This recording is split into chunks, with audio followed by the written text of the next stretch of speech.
وہاں الفاظ کے تیر ہوا میں ہی غائب ہو جاتے ہیں۔ اب آگے اندلس کا ایک اور مشہور شہر غرناطہ تھا۔ جنرل تھیوڈومیر خود قلعہ بند شہر میں موجود تھا۔ توقع یہی تھی کہ وہ جم کر مقابلہ کرے گا۔ ایک تو وہ اپنی شکست کو فتح میں بدلنا چاہتا تھا، دوسرے یہ کہ اس کی نظریں اندلس کے تخت و تاج پر لگی ہوئی تھیں۔ اس نے مسلمانوں کو شکست دینے کی مکمل تیاری کر رکھی تھی۔ اس نے بھی معصور ہو کر لڑنا مناسب نہ سمجھا۔ اس نے اپنی فوج کو غرناطہ سے نکال کر کچھ دور ایلوویرا کے مقام پر صف آراں کر لیا تھا۔ کسی بھی مورخ نے تھیوڈومیر اور زید کی فوجوں کی تعداد نہیں لکھی، سوائے اس کے کہ مسلمان اندلسیوں کے مقابلے میں تعداد میں بہت کم تھے۔ اندلس کی فوج کے ساتھ شہری بھی لڑنے کے لیے خاصی تعداد میں موجود تھے۔ مسلمانوں کی تعداد کی کمی کے علاوہ ایک کمزوری یہ بھی تھی کہ مسلسل کوچ اور مارکا رئی میں یہاں تک پہنچے تھے۔ ان کے جسم لڑنے کے قابل نہیں رہے تھے۔ یہ ان کی روحانی قوت تھی کہ وہ غرناطہ کے گرد و نواح تک پہنچے اور دشمن کو سامنے کھڑا دیکھ کر بغیر آرام کے لڑنے کے لیے تیار ہو گئے۔ ان کے مقابلے میں اندلسی تازہ دم تھے۔ زید بن قصادہ نے جب دشمن کو اپنے سامنے لڑائی کی ترتیب میں کھڑے دیکھا تو اس نے اپنے لشکر کو روک لیا اور ذرا بلند جگہ کھڑے ہو کر تھیوڈومیر کی فوج کی تعداد اور ترتیب کا جائزہ لیا۔ تھیوڈومیر کو معلوم تھا کہ مسلمانوں کے نعرے اور ان کی للکار ان کے سپاہیوں کو ڈرا دیتی ہے۔ اس کا علاج اس نے یہ کیا کہ اپنی فوج سے نعرے لگوانے شروع کر دیے اور اس کے ساتھ ہی ان کے جونیئر کمانڈروں نے مسلمانوں کو للکارنا شروع کر دیا۔ سالار زید جان گیا کہ دشمن پر عزم ہے اور ان کا جوش و خروش بتاتا ہے کہ وہ مرنے مارنے کے لیے تیار ہیں۔ زید کو یہ احساس پریشان کر رہا تھا کہ اس کا لشکر تھکا ہوا ہے، لیکن اس صورتحال سے بھاگا تو نہیں جا سکتا تھا۔ اس نے بلندی سے ہی جس پر وہ کھڑا تھا اپنے لشکر کو للکارا، بربرو، تمہارے جذبے اور ایمان کا وقت اب آیا ہے۔ میں عربی ہوں، آج تم نے ثابت کرنا ہے کہ میدان جنگ میں بربر عربوں سے برتر اور جان نثار ہیں۔ یاد رکھو کہ تمہارے ساتھی دوسرے شہروں کی طرف گئے ہوئے ہیں۔ ایسا نہ ہو کہ ان سے تمہیں یہ تانا سننا پڑے کہ جو غرناطہ کو فتح کرنے گئے تھے وہ بزدل اور بے ایمان تھے۔ سب سے بڑی بات تو یہ ہے کہ تم ہار گئے تو اپنے اللہ کے سامنے کیا جواب دو گے؟ زید بن قصادہ اتنا ہی کہہ پایا تھا کہ بربروں نے بڑی بلند آواز سے اپنے مخصوص نعرے لگانے شروع کر دیے۔ ہم تمہارے ساتھ ہیں زید، ہم تم سے آگے ہوں گے، ہم پیٹھ نہیں دکھائیں گے۔ اس لڑائی کا حال و احوال تفصیل سے لکھنے والے مورخ پروفیسر روزی نے لکھا ہے کہ زید بن قصادہ گھوڑے پر سوار تھا۔ اس نے گھوڑے کا رخ قبلہ کی طرف کیا، سر جھکا لیا اور دعا کے لیے ہاتھ اٹھائے۔ اس کے ہونٹ ہل رہے تھے، معلوم نہیں اس نے کن الفاظ میں اللہ سے مدد مانگی۔ اس کا سر آہستہ آہستہ اوپر اٹھنے لگا، یہاں تک کہ اس کا منہ آسمان کی طرف ہو گیا اور دونوں ہاتھ پھیلتے ہوئے اوپر کو اٹھتے گئے۔ ذرا ہی دیر بعد اس کا سر اور ہاتھ ایک جھٹکے سے نیچے کو آ گئے۔ اسلام کے پاس بنو، اس نے منہ پر ہاتھ پھیرے بغیر بڑی ہی بلند آواز میں اپنے لشکر سے کہا، اللہ تعالیٰ نے مجھے فتح کی بشارت دی ہے۔ زید بن قصادہ بلندی سے اترا اور تقریباً 100 جاں باز قسم کے بربروں کو ہلاک کیا اور انہیں کچھ ہدایات دیں۔ ان کے مطابق یہ جاں باز اس راستے پر واپس چلے گئے جس راستے سے وہ یہاں تک پہنچے تھے۔ کچھ دور جا کر وہ ایک طرف کو مڑ گئے اور اونچی نیچی ٹیکریوں کی اوٹ میں نظروں سے اوجھل ہو گئے۔ جنرل تھیوڈومیر نے مسلمانوں سے ایک لڑائی لڑی تھی۔ طارق بن زیاد کی جس چال نے اس کی فوج کو بے ترتیب اور منتشر کر کے مارا تھا وہ چال اس کے سینے پر لکھی ہوئی تھی۔ اس نے اپنے جونیئر کمانڈروں کو سختی سے بتا دیا تھا کہ مسلمان حملہ کر کے پیچھے ہٹنے لگیں تو ان کے تعاقب میں نہ جائیں بلکہ اور پیچھے ہٹ جائیں۔ ایسی ہی کچھ اور ہدایات تھیں جو اس نے اپنے کمانڈروں کو اور اپنی فوج کو بھی دیں۔ ادھر سالار زید اپنے لشکر سے کہہ رہا تھا کہ وہ یہ ظاہر نہ ہونے دیں کہ وہ تھکے ہوئے ہیں۔ اس نے یہ بھی کہا کہ دشمن کی اس فوج میں تقریباً آدھے وہ سپاہی ہیں جو دوسری جنگوں سے شکست کھا کر اور بھاگ کر یہاں پہنچے ہیں۔ زید نے مجاہدین کو بتایا کہ اندلسیوں پر بربروں کا خوف طاری ہے، اس خوف میں اضافہ کیا جائے، ایسا نہ ہو کہ یہ خوف ہم اپنے اوپر طاری کر لیں۔ مورخ لین پول اور سب سے زیادہ متعصب مورخ ولیم سکاٹ متفقہ طور پر لکھتے ہیں کہ دونوں فوجوں کی کفیت دیکھ کر لڑائی کا نتیجہ یہی نظر آتا تھا کہ بربر مسلمان بہت بری شکست کھائیں گے۔ مسلمانوں کی فتح کا انحصار صرف اس پر تھا کہ ان کا سالار کو ایسی چال چل سکتا جو تھیوڈومیر کے قدم اکھاڑ دے۔ ایسا امکان نظر نہیں آتا تھا۔ تھیوڈومیر کو اپنی فتح کا 100% یقین تھا۔ جنرل تھیوڈومیر نے اپنی فوج کو ایسی جگہ پر ترتیب میں رکھا ہوا تھا کہ اس کے دائیں اور بائیں ٹیکریاں اور چٹانیں تھیں، اس طرح اس کے پہلو محفوظ تھے۔ زید بن قصادہ نے اپنے لشکر کو 3 حصوں میں تقسیم کر دیا۔ اس نے درمیان والے حصے کو آگے بڑھایا اور خود پیچھے رہا۔ ادھر سے غرناطہ کی فوج کی دگنی نفری آگے بڑھی، تھیوڈومیر دور پیچھے رہا۔ مسلمان نعرے لگاتے ہوئے اپنی رفتار تیز کر کے آگے بڑھے اور بڑا سخت تصادم ہوا۔ اندلسی سمجھ نہ سکے کہ مسلمان آہستہ آہستہ پیچھے ہٹ رہے ہیں۔ اندلس کی فوج ان کے ساتھ ساتھ آگے آ رہی تھی۔ تھیوڈومیر دور پیچھے کھڑا چلا رہا تھا اور قاصدوں کے ذریعے اپنی فوج کو پیغام دے رہا تھا کہ آگے نہ جائیں۔ اچانک دائیں اور بائیں ان ٹیکریوں اور چٹانوں سے تھیوڈومیر کی فوج پر تیروں اور برچھیوں کا میغ برس پڑا۔ یوں لگتا تھا جیسے ٹیکریاں اور چٹانیں آتش فشاں پہاڑ کی طرح تیر اور برچھیاں اگل رہی ہوں۔ اس کے ساتھ ہی انہی ٹیکریوں کی اور سے بربر گھڑ سوار گھوڑے سر پیٹ دوڑاتے نکلے اور اندلسیوں کے عقب میں چلے گئے۔ وہاں سے انہوں نے بڑا ہی دلیرانہ حملہ کیا۔ زیادہ تر تیروں اور برچھیوں کی وجہ سے اندلسی بے ترتیب ہو گئے۔ باقی کسر گھڑ سواروں کے حملے نے پوری کر دی۔ لین پول اور ولیم سکانڈ لکھتے ہیں کہ مسلمانوں کی وہ دہشت جو اس فوج پر طاری تھی وہ تیروں اور برچھیوں سے زیادہ نقصان پہنچا رہی تھی۔ دوسری لڑائیوں سے بھاگے ہوئے سپاہی ایسے دہشت زدہ ہوئے کہ جنگ کا پانسا مسلمانوں کے حق میں پلٹ گیا۔ زید بن قصادہ نے تقریباً 100 جانبازوں کو لڑائی شروع کرنے سے پہلے ہی غائب کر دیا تھا۔ وہ جانباز دور کا چکر کاٹ کر شہر کے پیچھے پہنچ گئے تھے۔ انہوں نے دیکھا کہ شہر پناہ پر اور قلعے کے برجوں میں کوئی ایک بھی سپاہی موجود نہیں۔ سالار زید نے انہیں اس مشن پر بھیجا تھا کہ غرناطہ کی فوج باہر نکل آئی ہے اور معلوم ہوتا ہے کہ شہر کے اندر کوئی فوج نہیں، اور اگر ہے تو بہت تھوڑی ہے۔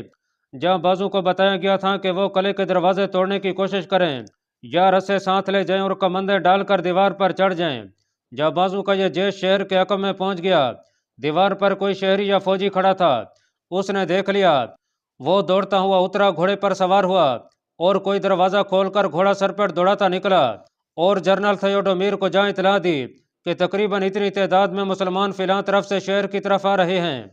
تھیوڈومیر نے کم و بیش 300 گھڑ سواروں کو شہر کے عقب کی طرف دوڑا دیا اور اس کے جو دستے ابھی لڑائی میں شامل نہیں ہوئے تھے ان دستوں کو اس نے حکم دیا کہ شہر کے اندر چلے جائیں۔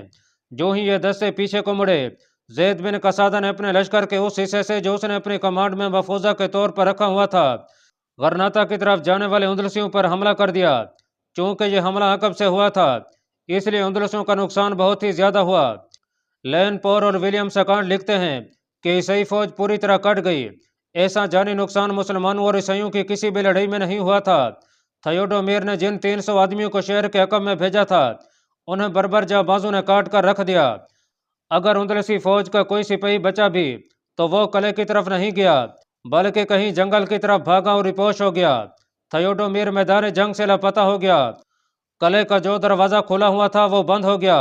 اندلسی فوج کے پرچم کبھی کے گر چکے تھے۔ مسلمان ابھی تک لڑائی میں مصروف تھے۔ لڑائی ختم ہو چکی تھی لیکن زید بن قصادہ کا حکم تھا کہ کسی کو زندہ نہ رہنے دیا جائے۔ غرناطہ وہاں سے کچھ دور تھا۔ عیسائی فوج کا صفایا کر کے سالار زید نے غرناطہ کی طرف پیش قدمی کی۔ اس نے اسی فوج کو مجدہ سنا دیا کہ اللہ تعالیٰ نے انہیں فتح سے نوازا ہے اور اب قلعے میں داخل ہو کر شہر پر قبضہ کرنا ہے، اور یہ بھی کہ شہر میں کوئی مقابلہ کرنے والا نہیں ہوگا۔ جب انہیں قلعہ نظر آنے لگا تو وہ یہ دیکھ کر حیران رہ گئے کہ دیواروں پر انسانوں کی ایک دیوار کھڑی تھی۔ محاصرے کے وقت ہر قلعے پر سپاہی موجود ہوتے تھے لیکن اتنے نہیں کہ ان کے کندھے ایک دوسرے سے ملے ہوئے ہوں۔ ان کے سروں پر جنگی خدیں تھیں اور ان کے جسموں کے بلئی حصے زرہ پوش تھے۔ نہیں، ابھی نہیں، سالار زید نے اپنے نائب سالار سے کہا۔ ہم تو سمجھے تھے کہ غرناطہ کی فوج کو ہم نے ختم کر دیا ہے لیکن شہر کے دفاع میں تو اس سے کہیں زیادہ فوج نظر آ رہی ہے۔ مورخ لکھتے ہیں کہ سورج غروب ہونے کے لیے افق کے قریب پہنچ گیا تھا۔ زید بن قصادہ نے قلعے کا محاصرہ کر لیا لیکن اب اس کی فوج اور کم ہو گئی تھی کیونکہ کچھ مجاہدین شہید ہو گئے اور بہت سے زخمی بھی ہوئے تھے۔ کفیت مایوسی والی ہو گئی تھی۔ پھر بھی دیوار کے قریب جا کر سالار زید نے اعلان کروایا کہ اپنی فوج کا انجام دیکھ لو۔ اگر بغیر لڑے شہر کے دروازے کھول دو گے تو امن و امان میں رہو گے، ورنہ سب کو قتل کر دیا جائے گا۔ اس اعلان کا جواب نہیں آ رہا تھا۔ عموماً یوں ہوتا تھا کہ محاصرہ کرنے والے ایسا ہی الٹیمیٹم دیا کرتے تھے اور محصورین کی طرف سے طنزیہ اور دھمکی آمیز جواب ملا کرتا تھا، لیکن زید بن قصادہ کے اعلان کے جواب میں دیوار سے کوئی آواز نہیں آئی تھی۔ خلاف توقع دروازہ کھلا اور تھیوڈومیر ہاتھ میں سفید جھنڈا لیے باہر آیا۔ پہلی حیرتناک بات یہ تھی کہ تھیوڈومیر صلح کا جھنڈا اٹھائے خود باہر آیا تھا، اور زیادہ تعجب یہ دیکھ کر ہوا تھا کہ اس کے ساتھ صرف ایک محافظ تھا۔ کوئی جرنیل یا بادشاہ محافظوں کے پورے دستے کے بغیر ادھر ادھر نہیں جاتا تھا۔ تھیوڈومیر کے ساتھ جو محافظ تھا وہ قریب آنے پر پتہ چلا کہ محافظ نہیں بلکہ ایک نوجوان ملازم ہے۔ عیسائی بادشاہ اور بڑے جرنیل محافظوں کے علاوہ اس قسم کے ایک دو ملازم اپنے ساتھ رکھا کرتے تھے۔ زید بن قصادہ تھیوڈومیر کے استقبال کے لیے ذرا آگے چلا گیا۔ پھر دونوں کمانڈروں کا آمنا سامنا ہوا۔ میں اپنے سے بڑے جرنیل کے حکم سے آیا ہوں، تھیوڈومیر نے کہا۔ یہ جرنیل اس علاقے کی تمام فوج کا کمانڈر ہے۔ اس نے آپ کے لیے پیغام بھیجا ہے کہ قلعے کے اندر اتنی زیادہ فوج ہے کہ آپ محاصرہ کریں گے تو کم از کم 1 سال محاصرے میں ہی بیٹھے رہیں گے۔ شہر کی دیواروں پر دیکھ لیں، اس سے آپ کو اندازہ ہو جائے گا کہ شہر میں کتنی زیادہ فوج ہوگی۔ اگر اتنی زیادہ فوج موجود ہے تو پھر صلح کی کیا ضرورت ہے؟ زید بن قصادہ نے اپنے ترجمان کی معرفت تھیوڈومیر کی بات سنی اور جواب دیا، تم میری فوج کو دیکھ رہے ہو کہ پہلے سے بھی کم رہ گئی ہے۔ ہمارا جرنیل رحم دل انسان ہے، تھیوڈومیر نے کہا۔ اسے پتہ چل گیا ہے کہ اس کی فوج کتنی بری طرح کٹ گئی ہے اور آپ کا بھی نقصان ہوا ہے۔ وہ کہتا ہے کہ مزید خون ریزی اس کی برداشت سے باہر ہے، اس لیے وہ صلح کرنا چاہتا ہے۔ اگر آپ صلح نہیں کرنا چاہتے تو میں آپ کو بتا چکا ہوں کہ ہمارے پاس بہت زیادہ فوج ہے جس سے آپ قلعہ نہیں لے سکیں گے۔ زید بن قصادہ کو یہ خطرہ محسوس ہونے لگا کہ یہ دھوکہ ہو سکتا ہے، لیکن تھیوڈومیر جس انداز سے بات کر رہا تھا اس سے متاثر ہو کر زید بن قصادہ صلح پر راضی ہو گیا۔ لیکن صلح کی شرائط ہماری ہوگی، تھیوڈومیر نے کہا۔ سب سے بڑی شرط یہ ہوگی کہ شہریوں کے جان و مال اور عزت آبرو کی حفاظت آپ کی ذمہ داری ہوگی اور آپ کا کوئی سپاہی کسی شہری کے گھر میں داخل نہیں ہوگا۔ دوسری شرط یہ کہ خزانے میں جو کچھ بھی ہے وہ ہم خود آپ کے حوالے کریں گے، اور تیسری شرط یہ کہ مجھے آپ جنگی قیدی نہیں بنائیں گے۔ میں قلعے میں رہوں گا اور آپ کی طرف سے اس صوبے کا گورنر رہوں گا۔ میں آپ کی اطاعت قبول کرتا ہوں اور آپ کے احکام کا پابند اور آپ کا وفادار رہوں گا۔ صلح کی یہ شرائط تحریر کی گئیں اور زید بن قصادہ نے اس دستاویز پر اپنے دستخط کر کے اپنی مہر بھی لگا دی۔ علی صبح آپ کو شہر کے دروازے کھلے ہوئے ملیں گے، تھیوڈومیر نے کہا اور چلا گیا۔ ابن قصادہ سالار زید کے ایک نائب سالار نے اسے غصیلی سی آواز میں کہا، تم نے اپنی اور ہم سب کی موت کے پروانے پر اپنی مہر لگا دی ہے۔ ہاں ابن قصادہ، ایک اور عہدیدار نے کہا، معلوم ہوتا ہے تم بہت زیادہ تھک گئے ہو، اس لیے تمہارا دماغ کام نہیں کر رہا۔ مجھے اپنے اللہ پر بھروسہ ہے، زید بن قصادہ نے کہا۔ تمہیں یہ خطرہ نظر آ رہا ہے کہ تھیوڈومیر ہمیں اپنے پھندے میں لے جا رہا ہے۔ ہم اندر جائیں گے تو شہر کی فوج اور تمام شہری ہم پر ٹوٹ پڑیں گے اور ہمارا نام و نشان مٹا دیں گے۔ ہاں، عہدیدار نے کہا، یہی ہوگا، تم میں عقل کی کمی ہے۔ سالار زید نے کہا، کوئی قلعہ دار دشمن کے چند آدمیوں کو بھی قلعے میں داخل نہیں ہونے دیتا۔